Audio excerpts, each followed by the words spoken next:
2 సార్లు గెలిచి అద్భుతమైన పథకాలకు రూపకల్పన చేసి ఎన్నో ఫీజు రీయింబర్స్మెంట్, ఆరోగ్యశ్రీ, రుణమాఫీ, ఇందిరమ్మ ఇల్లు ఇలాంటి ఎన్నో అద్భుతమైన పథకాలు చేశాడు రాజశేఖర రెడ్డి గారు.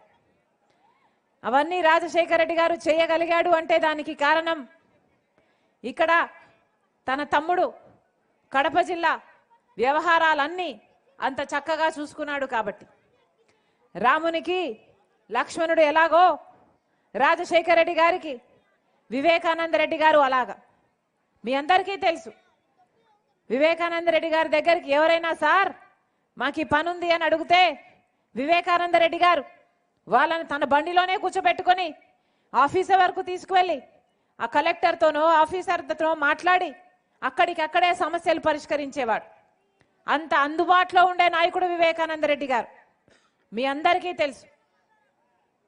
కానీ వివేకానంద రెడ్డి గారు చనిపోయి 5 సంవత్సరాలైంది. చనిపోలేదు, చంపేశారు, హత్య చేయబడ్డాడు. గొడ్డలితో 7 సార్లు నరికి ఘోరంగా క్రూరంగా గొడ్డలితో నరికి చంపితే ఆ రోజు ఆయన తల మీదున్న ఎముకలు కూడా కనిపించాయి, మెదడు కూడా బయటికి వచ్చింది.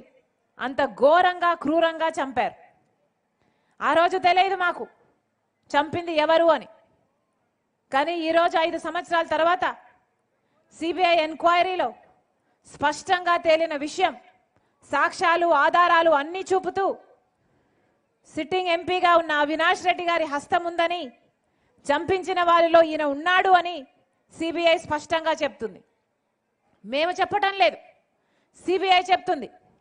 గూగుల్ టేక్అవుట్ మ్యాప్స్లో చంపిన వాళ్ళు అవినాష్ రెడ్డి గారు అంతకు ముందు రోజు ఒకే లొకేషన్లో ఉన్నారు, అంతకు ముందు రోజు కలుసుకున్నారు, ఆ రోజు కలుసుకున్నారు అని సిబిఐ చెప్తుంది, సాక్ష్యాలు చూపిస్తుంది. అలాగే ఫోన్ రికార్డ్స్, చంపిన వాళ్ళు అవినాష్ రెడ్డి గారు మాట్లాడుకున్నారు, అంతకు ముందు మాట్లాడుకున్నారు, ఆ రోజు కూడా మాట్లాడుకున్నారు అని సిబిఐ కాల్ రికార్డ్స్లో సాక్ష్యాలలో చూపిస్తుంది. అలాగే 40 కోట్ల కోసం డీల్ మాట్లాడుకున్నారు, అందులో అడ్వాన్స్ కూడా ఇచ్చారు, అడ్వాన్స్ కూడా ముట్ట చెప్పారు అని అవినాష్ రెడ్డి గారి తిక్కు అన్ని వేలులు చూపిస్తున్నాయి. ఇన్ని సాక్ష్యాలు ఇన్ని ఆధారాలు ఉన్నా కూడా ఈ రోజు వరకు కూడా వివేకానంద రెడ్డి గారు చంపించిన వారికి ఈ రోజు వరకు కూడా శిక్ష పడలేదు. చంపిన వారికైనా చంపించిన వారికైనా. ఎందుకు అని అడుగుతున్నాం.